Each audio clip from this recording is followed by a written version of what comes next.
The Black Cottage by Robert Frost.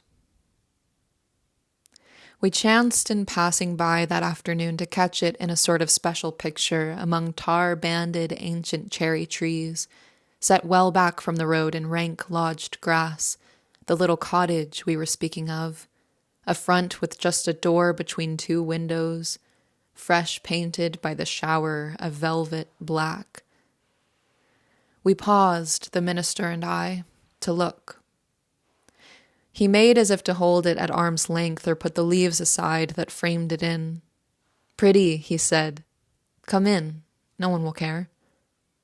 The path was a vague parting in the grass that led us to a weathered windowsill. We pressed our faces to the pane. "You see," he said, "everything's as she left it when she died. Her sons won't sell the house or the things in it. They say they mean to come in summer here where they were boys. They haven't come this year. They live so far away. One is out west.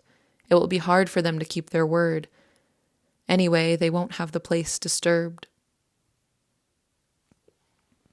A buttoned haircloth lounge spread scrolling arms under a crayon portrait on the wall, done sadly from an old daguerreotype. That was the father as he went to war. She always, when she talked about the war, sooner or later came and leaned, half knelt, against the lounge beside it, though I doubt if such unlifelike lines kept power to stir anything in her after all the years. He fell at Gettysburg or Fredericksburg. I ought to know. It makes a difference which. Fredericksburg wasn't Gettysburg, of course. But what I'm getting to is how forsaken a little cottage this has always seemed. Since she went, more than ever, but before. I don't mean altogether by the lives that had gone out of it, the father first, then the two sons, till she was left alone. Nothing could draw her after those two sons. She valued the considerate neglect she had at some cost taught them after years. I mean by the world's having passed it by, as we almost got by this afternoon. It always seems to me a sort of mark to measure how far 50 years have brought us. Why not sit down if you are in no haste? These doorsteps seldom have a visitor. The warping boards pull out their own old nails with none to tread and put them in their place. She had her own idea of things, the old lady, and she liked talk. She had seen Garrison and Whittier and had her story of them. One wasn't long in learning that she thought, whatever else the Civil War was for, it wasn't just to keep the states together, nor just to free the slaves, though it did both. She wouldn't have believed those ends enough to have given outright for them all she gave. Her giving somehow touched the principle that all men are created free and equal. And to hear her quaint phrases, so removed from the world's view today of all those things, that's a hard mystery of Jefferson's. What did he mean? Of course, the easy way is to decide it simply isn't true. It may not be. I heard a fellow say so. But never mind, the Welshman got it planted where it will trouble us 1,000 years. Each age will have to reconsider it. You couldn't tell her what the West was saying and what the South, to her serene belief.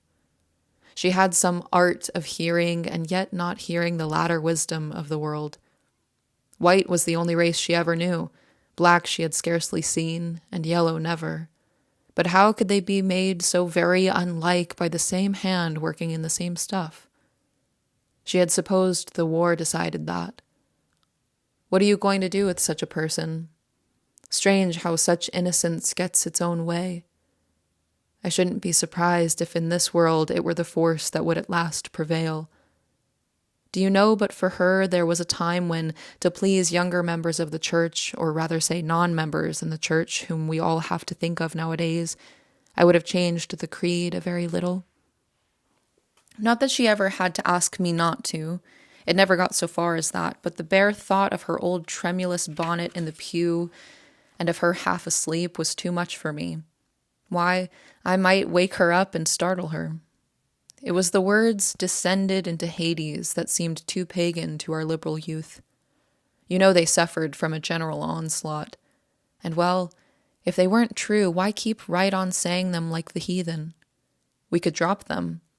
Only, There was the bonnet in the pew. Such a phrase couldn't have meant much to her, but suppose she had missed it from the creed, as a child misses the unsaid good night and falls asleep with heartache, how should I feel? I'm just as glad she made me keep hands off, for dear me, why abandon a belief merely because it ceases to be true? Cling to it long enough, and not a doubt it will turn true again, for so it goes. Most of the change we think we see in life is due to truths being in and out of favor. As I sit here, and oftentimes, I wish I could be monarch of a desert land I could devote and dedicate forever to the truths we keep coming back and back to. So desert it would have to be, so walled by mountain ranges half in summer snow, no one would covet it or think it worth the pains of conquering to force change on. Scattered oases where men dwelt, but mostly sand dunes held loosely in tamarisk blown over and over themselves in idleness. Sand grains should sugar in the natal dew the babe born to the desert, the sandstorm retard mid-waste my cowering caravans. There are bees in this wall. He struck the clapboards. Fierce heads looked out. Small bodies pivoted. We rose to go. Sunset blazed on the windows.